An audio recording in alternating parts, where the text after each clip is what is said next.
Importance of employment and career verification, उसके ऊपर बात करेंगे। तो importance of employment and career verification कोई भी ऑर्गेनाइजेशन के लिए इतना इम्पोर्टेंट है कि सबसे ज़्यादा अगर बोलूँगा कि इम्पोर्टेंट क्या है, वो है एम्प्लॉयमेंट एंड करियर वेरिफिकेशन। क्यों? क्योंकि जब आप कोई भी कैंडिडेट को हायर कर रहे हो, उस कैंडिडेट का अगर सपोज आपके जो रिक्वायरमेंट है 5 साल का एक्सपीरियंस, तो 5 साल का जो एक्सपीरियंस है, आप ऐसे कैंडिडेट को ढूंढ रहे हो जिसका 5 साल का एक्सपीरियंस होना चाहिए। उसी कैंडिडेट को ढूंढने के लिए आपको क्या करना पड़ेगा, ये एम्प्लॉयमेंट एंड करियर वेरिफिकेशन करना पड़ेगा। क्योंकि 5 साल का जो एक्सपीरियंस का मैं बात कर रहा हूँ, सपोज कोई भी एक IT कंपनी है जो एक सॉफ्टवेयर डेवलपर को हायर कर रहे हैं 5 साल के लिए, 5 साल एक्सपीरियंस उसका रिक्वायरमेंट है। अभी 5 साल एक्सपीरियंस का जो रिक्वायरमेंट है वो जेन्युइन है या नहीं है, उसके पास 5 साल का एक्सपीरियंस एक्चुअली है या नहीं है, ये सबसे इम्पॉर्टेंट है उसको देखने के लिए। तो employment check is very very important, क्योंकि एम्प्लॉयमेंट चेक अगर आप ठीक तरह से नहीं करोगे तो आप एक रॉन्ग पर्सन को आप हायर करोगे, और जिसके पास एक्सपीरियंस नहीं होगा, और वो आप जिस प्रोजेक्ट के लिए उसको असाइन किया है वो प्रोजेक्ट भी वो ठीक तरह से कर नहीं पाएंगे। तो ये जो पॉइंट है, ये पॉइंट प्लीज़ मैं बोलूँगा कि जो भी और बिज़नेस ओनर है, जो भी HR प्रोफेशनल हो, जो भी है, प्लीज़ आप लोग इसको अच्छी तरह से सुनिए क्या क्या पॉइंट है इसमें। तो बेसिकली यहाँ पर कुछ मेंशन लिखा है, कुछ लाइन लिखा है, मैं जस्ट रीड आउट कर रहा हूँ। Employment and career check is very important to verify candidates work history. तो कैंडिडेट का जो वर्क हिस्ट्री है, उसको मैं अभी जो डिस्कस किया, उसका एक्सपीरियंस जो है वो सही है या नहीं है, वो देखने के लिए आपको ये एम्प्लॉयमेंट चेक करना बहुत इंपॉर्टेंट है। अभी इसमें कुछ पार्ट है, कुछ सब कैटेगरी है। क्या क्या सब कैटेगरी है? First, previous company verification. तो प्रीवियस कंपनी वेरिफिकेशन क्यों आपको चाहिए? इसलिए चाहिए क्योंकि कोई अगर फ्रेशर आपके पास आता है इंटरव्यू देने के लिए, तो आपको ये वाला जो पॉइंट है ये एप्लीकेबल नहीं होता है, क्योंकि फ्रेशर कैंडिडेट के लिए ये एप्लीकेबल नहीं है। लेकिन आपका जो ऑर्गेनाइजेशन है, वो जो कंपनी है, आपको 5 साल का या 10 साल का एक्सपीरियंस का कोई कैंडिडेट चाहिए। ऐसे अगर सिचुएशन आ जाता है तो this point is very important कि प्रीवियस कंपनी को पहले वेरिफिकेशन करना है कि एग्जैक्टली जो कंपनी का वो एक्सपीरियंस CV में या रिज्यूमे में वो उन्होंने मेंशन किया है, वो कंपनी क्या एग्जैक्टली एग्जिस्ट करता है उसी जगह पे, या अगर एग्जिस्ट करता है तो कितना साल से वो कंपनी चल रहा है, कंपनी का क्रेडिबिलिटी क्या है, कंपनी कैसे है, ये सारा कुछ डिपेंड करता है ये प्रीवियस कंपनी वेरिफिकेशन में। तो इसमें कुछ पॉइंट्स है, जैसे previous company verification is the process of checking whether the candidate has really worked in the mentioned organisation. मतलब ये पहले तो मुझे देखना है कि कंपनी एक्चुअली है, एग्जिस्ट करता है नहीं करता है। अगर एग्जिस्ट करता है वो कंपनी सचमुच, तो उस कंपनी में के कैंडिडेट एक्चुअली काम करता था या नहीं करता था। तो 2 पॉइंट यहाँ पर आ जाता है। एक होता है कि कंपनी जो प्रीवियस कंपनी का वो मेंशन किया है, प्रीवियस कंपनी एक्चुअली एग्जिस्ट करता है नहीं करता है, नंबर 1। नंबर 2, उस कंपनी में क्या कैंडिडेट सचमुच काम करते थे या नहीं करते थे।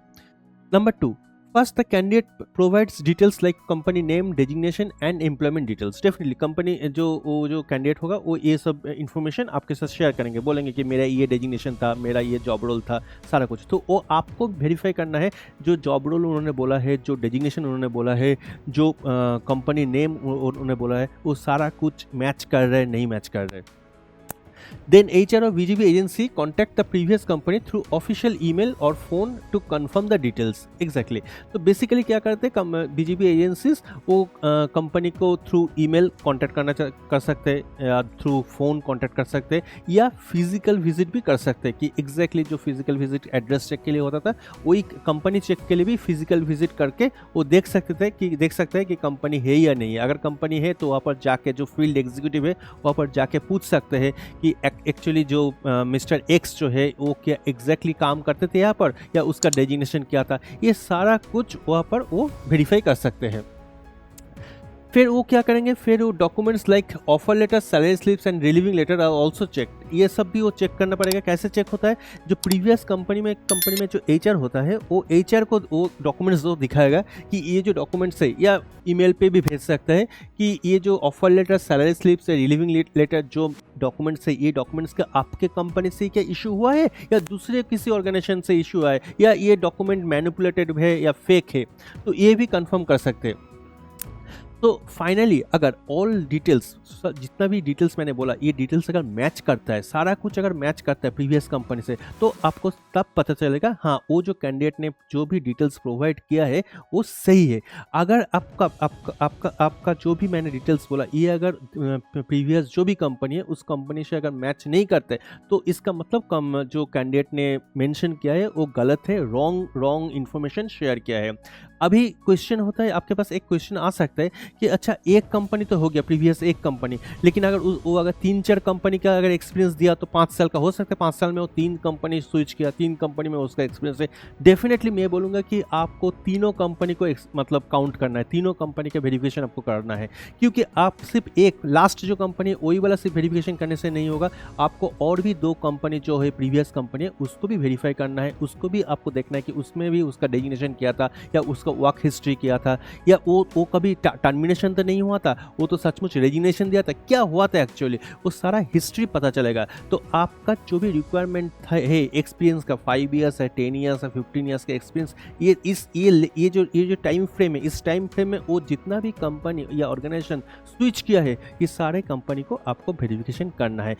करने के बाद अगर सारा कुछ अगर आपको लगता है कि पॉजिटिव है, सारा कुछ मैच कर रहे, सारा डेटा मैच कर रहे, जो भी इन्फॉर्मेशन शेयर किया और एक्चुअली फिजिकली अब जो आप वेरिफिकेशन करने के बाद जो डेटा आपको मिला है, ये 2 डेटा अगर मैच करता है तो आपको पता चलेगा कि ये सही है, तो कैंडिडेट को आप सेफली हायर कर सकते हैं।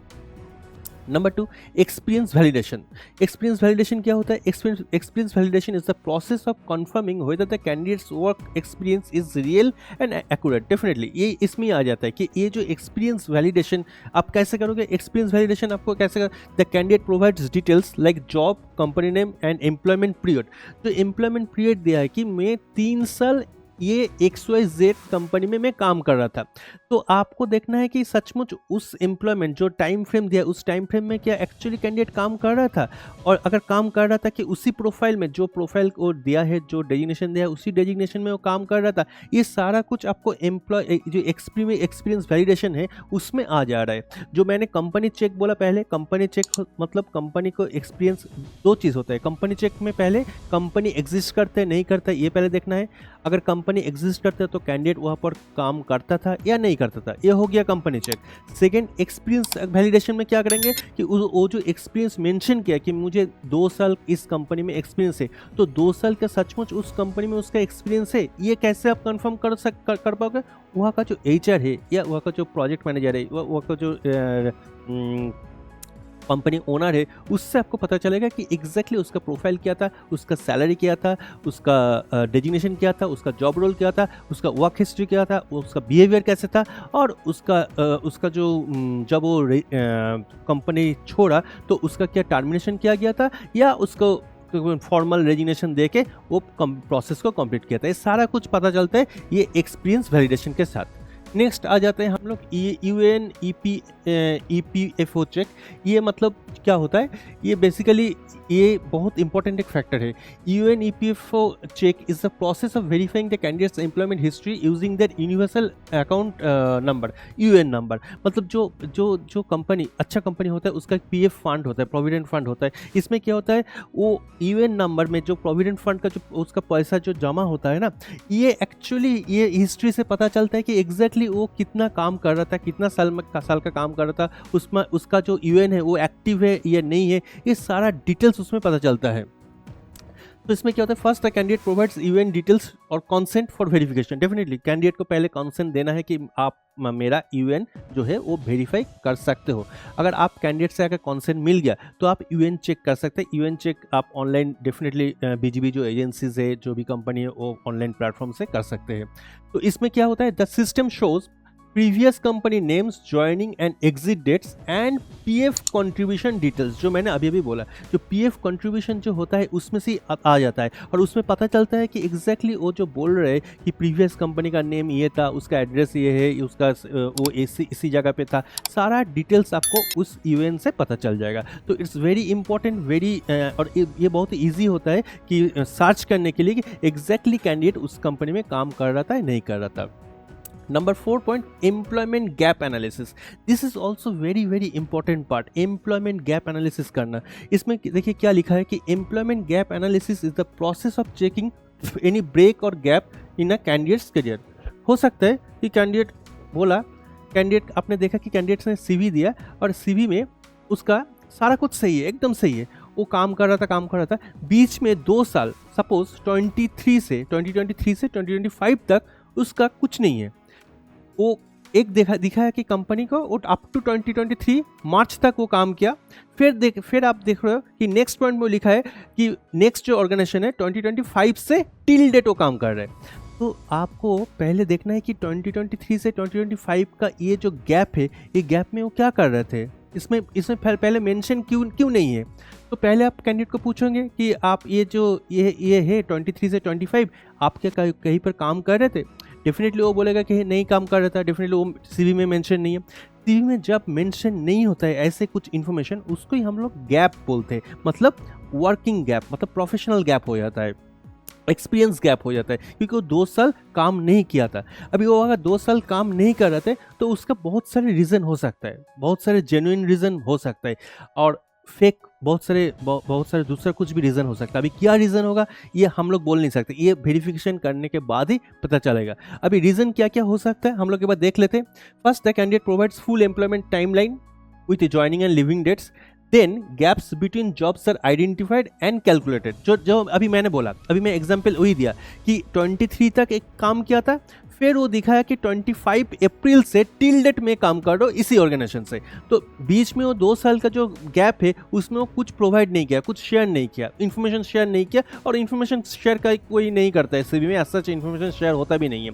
तो वो आपको पूछना है और पूछ के आपको जानना है कि एग्जैक्टली क्या रीज़न है। Then the candidate is asked to explain the reason for each gap such as higher studies, personal reason और job search. Definitely आपको पूछना है कि एग्जैक्टली क्या हुआ था उस टाइम पे, क्या होता है, क्या हो सकता है कि वो 2 साल में वो MBA किया, मतलब वो ग्रेजुएशन था, बीटेक था, उसके बाद उसको लगा कि नहीं मुझे MBA IT स्पेशलाइजेशन करना है, ये MBA प्रोजेक्ट मैनेजमेंट करना है, ये MBA HR में जाना है, कुछ भी अगर वो हायर स्टडीज़ करना चाहता है तो उसमें एक साउंड से एक रीज़न होता है कि वो इसीलिए गैप हुआ क्योंकि वो हायर स्टडी करने के लिए गया था। नंबर 1। नंबर 2, ये हो सकता है कि उसका कुछ पर्सनल रीज़न, सपोज उसका फैमिली इशू, फैमिली में किसी का बहुत बड़ा प्रॉब्लम हुआ, कुछ इशू ऑफ हेल्थ इशू हुआ है, इसीलिए वो काम नहीं कर पाया, या खुद का भी हेल्थ इशू हो सकता है इसीलिए वो काम नहीं कर पाया, 2 साल उसको छुट्टी लेना पड़ा, 2 साल उसको रेस्ट लेना पड़ा। तो ये भी हो सकता है, ये भी एक रीज़न हो सकता है। लेकिन जो भी रीज़न हो, वो रीज़न को हम लोग को फाइंड आउट करना है, उस रीज़न को हम लोग को वेरीफाई करना है कि एग्जैक्टली ये रीज़न जो बोल रहे हो वो सही बोल रहे हैं, नहीं सही बोल रहे हैं। और अगर तीसरा, अगर ये पॉइंट भी है कि जॉब सर्च कर रहे हैं, अगर ये पॉइंट अगर बोला तो ये पॉइंट बहुत इंपॉर्टेंट पॉइंट है। तो ये पॉइंट के लिए मैं थोड़ा सा डिस्कस करूँगा। अभी अगर कोई कैंडिडेट, अगर आप लोग यहाँ पर अगर कोई भी HR अभी बैठे हैं, बिजनेस ओनर बैठे हैं और आपसे कोई कैंडिडेट बोल रहे हैं कि मैं 2 साल से जॉब सर्च कर रहा हूँ, it's means it's a bit red flag. क्योंकि 2 साल अगर वो उसका अगर एक्सपीरियंस इतना साल का है, उसके बाद वो बोल रहे कि मैं जॉब सर्च कर रहा था, मुझे जॉब नहीं मिल रहा था, तो 2 साल में उसका जॉब नहीं मिल रहा है, मतलब it's a bit red flag. क्यों नहीं जॉब क्यों नहीं मिल रहा था, और वो जब जॉब छोड़ा है तो क्यों दूसरा कोई अपॉर्चुनिटी या कुछ दूसरा जॉब का ऑफर लेटर या ऑफर नहीं मिला है, ऐसे टाइम पे वो क्यों जॉब छोड़ा, ये भी एक क्वेश्चन आ जाता है। अभी हो सकता है कुछ सॉलिड रीज़न भी हो सकता है कि ऐसे एक कंपनी का ऐसे एनवायरनमेंट था, ऐसे टॉक्सिक एनवायरनमेंट था कि उसको छोड़ना पड़ा जॉब, हो सकता है, ये भी एक सॉलिड रीज़न है। लेकिन ये जॉब सर्च का जो ऑप्शन है कि अगर मैं 2 साल का जॉब सर्च कर रहा था तो जॉब सर्च क्यों कर रहा था, उसका वैलिड पॉइंट्स क्या था, ये आपको ही सर्च करना है, ये आपको वेरीफाई करना है किस लिए। अगर वो बोल रहा है कि ऐसे में जॉब सर्च कर रहा था लेकिन जॉब नहीं मिल रहा था, ये हो नहीं सकता, क्योंकि एक एक्सपीरियंस कैंडिडेट के लिए 2 साल बैठे रहना it's not a easy thing, it's not a valid thing. तो ये वाला पॉइंट बहुत ज़्यादा इंपॉर्टेंट है। नेक्स्ट हम लोग इसमें मैसिव एक्शन प्लान में आते हैं। तो मैसिव एक्शन प्लान में ये है कि start by creating structured employment verification process for every candidate. Definitely तो हर एक एम्प्लॉयमेंट वेरिफिकेशन प्रोसेस जो है वो स्ट्रक्चर्ड होना चाहिए। Always verify previous company details, experience and employment timelines using HR checks and UN EPFO data। ये बहुत ज़्यादा इंपॉर्टेंट है। मैं थोड़ा सा सम अप फिर से कर रहा हूँ। Always verify previous company details. कोई भी कैंडिडेट का अगर प्रीवियस अगर एक्सपीरियंस हो तो प्रीवियस एक्सपीरियंस को पहले देखना है कि उसका जो प्रीवियस कंपनी है उस कंपनी का डिटेल्स सही है नहीं सही है, उसका जो एक्सपीरियंस का टेन्योर है वो एक्सपीरियंस टेन्योर सही है नहीं सही है, और उसका एम्प्लॉयमेंट टाइमलाइन मतलब एक्सपीरियंस एंड एम्प्लॉयमेंट टाइमलाइन ये वो जो बोल रहे हैं ये सही है नहीं सही है, और ये कैसे पता चलेगा, ये थ्रू एचआर से पता चलेगा। एंड यूएन ईपीएफओ डेटा मतलब जो प्रोविडेंट पीएफ जो डेटा होता है, प्रोविडेंट फंड का जो अकाउंट होता है, यूएन जो अकाउंट डिटेल्स होता है उससे वो पता चल जाता है। Next, use reference checks to understand performance and behaviour. Definitely जो रेफरेंस चेक करने से क्या होगा, हम लोगों को बेनिफिट क्या मिलता है कि we can understand the performance, उसका पहले परफॉर्मेंस का कैसे था, उसका पास्ट बिहेवियर कैसे था, ये सारा कुछ हम लोग को पता चलेगा। And apply risk based decision for sensitive roles. Definitely risk based decision आपको लेना पड़ेगा अगर सेंसिटिव रोल्स के लिए। Maintain proper records and ensure compliance with consent and data privacy. Definitely मैंने इसको बार बार बोला है तो और भी अगेन मैं इसको फिर से मैं इसको डिस्क्राइब नहीं कर रहा हूँ, इसको ऑलरेडी मैंने डिस्कस किया है। Train your HR team and use digital tools for faster verification. Definitely आपका जो भी एचआर टीम है उस एचआर टीम का प्रॉपर आप ट्रेन करें, प्रॉपर ट्रेनिंग दें कि कैसे वो फास्ट थ्रू डिजिटल प्लेटफॉर्म कैसे वो वेरिफिकेशन कर सकते हैं, जितना भी कैंडिडेट को हायर कर रहे हैं कैसे कितना जल्दी वो हायर कर सकते हैं। And a strong system helps avoid hiring risk and ensure better employee quality. Definitely a strong systems always help कि आपको एक अच्छा कैंडिडेट हायर करने के लिए आपको अपॉर्चुनिटी देंगे। तो अगर इसमें एक छोटा सा टिप्स अगर हम लोग लेते हैं तो a strong employment verification system reduces fraud, definitely improves hiring quality and builds organisation trust. Simple. Welcome everyone. अगर आप एचआर प्रोफेशनल है, अगर अगर एक बिजनेस ओनर है, आप अगर जॉब सर्च कर रहे, अगर आप स्टूडेंट है एमबीए एचआर में, अगर आप बीजीबी एजेंसी चला रहे, तो ये जो कोर्स है अभी मेरे सामने जो कोर्स आप देख रहे हैं पीछे कुछ स्लाइड, ये कोर्स आपके लिए है। ये कोर्स का नाम है BGB 360 degree smart learning programme. ये कोर्स को आप सीख सकते हैं। बुक लर्निंग सेशन मिलेगा, जिस बुक लर्निंग में आपको एक प्रिंटेड बुक मिलेगा, जिस बुक में स्टेप बाय स्टेप सारा कुछ क्लियर डिस्कशन किया गया है, और उसमें आपको किसी का हेल्प का जरूरत नहीं है। ये एक सेल्फ हेल्प मैनुअल है, सेल्फ लर्निंग बुक है। इस बुक को आप परचेस कर सकते हैं। आप ये वाला कोर्स भी चूज कर सकते हैं। इसमें आपको सेम वही वाला बुक मिलेगा जो बुक का अभी मैं बात किया, उसके साथ आपको 20+ आवर्स का एक रिकॉर्डेड वीडियो मिलेगा, जिस रिकॉर्डेड वीडियो में आपको चैप्टर वाइज, हर एक चैप्टर वाइज बहुत अच्छे से, बहुत एग्जाम्पल के साथ, केस स्टडी के साथ सारा कुछ डिस्कस किया गया है, रियल लाइफ एग्जाम्पल के साथ। जो ऑप्शन है ये ऑप्शन भी आप चूज कर सकते हैं। इसमें आपको पहले जो दोनों ऑप्शन बोला वो तो आपको मिलेगा ही मिलेगा, और इसके साथ आपको मिलेगा 3 मंथ्स का लाइव क्लासेस। जिस लाइव क्लासेस में आपको जितना भी डाउट है, जितना भी क्वेश्चन है, आपको मेल करने का भी जरूरत नहीं है। आपको एक शेड्यूल क्लासेस मिलेगा, टाइम होगा, एक फिक्स टाइम रहेगा। उस फिक्स टाइम में आपका जो भी डाउट है उस डाउट को हम लोग क्लियर करके देंगे। सो आपके लिए बीजीबी और भी इंटरेस्टिंग हो जाएगा, आपके लिए बीजीबी और भी आपके लिए क्लियर हो जाएगा। तो फर्दर और भी 3 मंथ्स आप कुछ भी डाउट हो तो वो डाउट भी आप हमको मेल करके आप पूछ सकते, उसका भी आंसर आपको मिलेगा। तो किस बात का आप वेट कर रहे हैं? इतना अच्छा कोर्स है तो मैं बोलूँगा कि आज ही आप एनरोल कीजिए इस कोर्स को और सीखिए बीजीबी 360 डिग्री मास्टरी प्रोग्राम।